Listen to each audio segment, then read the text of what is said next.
আসসালামু আলাইকুম। আশা করি আপনারা সকলেই ভালো আছেন। দেখেন সুন্দর একটি গ্রাম, এবং এই যে দেখেন এই মসজিদটা আমাদের ফাউন্ডেশন থেকে নির্মাণ হয়েছে, এবং এই ব্রিজটাও তার ব্যতিক্রম নয় আলহামদুলিল্লাহ। এবং এই নৌকাটাও আমাদের ফাউন্ডেশন থেকে দেওয়া। এই নৌকাটা কিন্তু কোনোদিন এখানে নৌকায় ওঠা হয়নি, আজকে প্রথম উঠলাম। হুজুর আপনি আসেন। এই যে দেখেন আজকে এই নৌকাটা দিয়েছি ভাই। কতদিন হয়েছে? 1 বছর না? আস্তে আস্তে আপনি তো ওই দিক সরি বসেন। হ্যাঁ, এই যে আমরা এখন নৌকা উঠতেছি, কিন্তু নৌকাটায় কোনোদিন উঠতে পারি নাই, আজকে প্রথম। এই আসতে এই দেখেন কত সুন্দর প্রকৃতি, মাশাআল্লাহ মাশাআল্লাহ। এই নৌকাটা আসলে দেওয়া হয়েছিল কি জন্য আমি একটু বলি আপনাদের।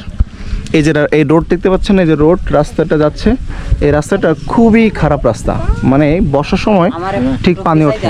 হ্যাঁ, পানি ওঠে, তো সেই কারণে এই যে দেখেন সেই কারণে রাস্তা খারাপের কারণে হয়েছিল কি ওইখানে আপনার মানুষজন যেতে পারতেন না, যার কারণে আমি ভাবলাম যে এখানে একটা দেই। অনেক সময় হয় কি অনেক মায়েরা অনেক সময় অসুস্থ থাকেন, অনেকে অসুস্থ হয়ে পড়েন, তখন ঠিক এই গ্রামের মানুষ ঠিক কিভাবে শহরে পৌঁছাবে, তার জন্য এখান থেকে ভাই এটা 1 বছরের বেশি হয়েছে নৌকাটা। 1 বছর আগে আমি নৌকাটা দিয়েছিলাম, কিন্তু এই নৌকায় এইভাবে ওঠার কোনো সময় হয় না, যার কারণে তো আজকে যেহেতু হয়েছে সেহেতু ভাইজান চালাচ্ছেন। এই যে এবং দেখেন কত সুন্দর আকাশ, অসাধারণ এক কথায়। এবং এখানে কিন্তু ছিল কি ভাই, এখানে কি ছিল? বাঁশের সাঁকো ছিল, তাই তো? সেটা দেখেন কত সুন্দর হয়েছে আলহামদুলিল্লাহ। এখানে দেশের বিভিন্ন প্রান্ত থেকে আপনারা আসবেন, ঘুরতে আসবেন, কারণ এই জায়গাটা অসাধারণ।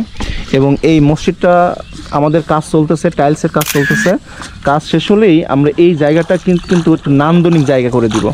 এত সুন্দর একটি পরিবেশ হবে যেন দেশের বিভিন্ন প্রান্ত থেকে মানুষ এখানে ঠিক বেড়াতে আসে। দেখেন কত সুন্দর ওয়েদার, মাশাআল্লাহ। এবং এখন বাজে হচ্ছে বেলা প্রায় 5টা শেষ। হ্যাঁ, 6টা বাজতে গেছে। এইদিকে যাই আমরা, এইদিকে যাই। হ্যাঁ, এই দেখেন আমরা যাচ্ছি, আর দেখেন প্রকৃতি কত সুন্দর, মাশাআল্লাহ। সকল প্রশংসা একমাত্র মহান আল্লাহর জন্য। তিনি মানুষের জন্য কত সুন্দর একটি পৃথিবী সৃষ্টি করেছেন। হ্যাঁ, দারুণ এক অনুভূতি লাগে।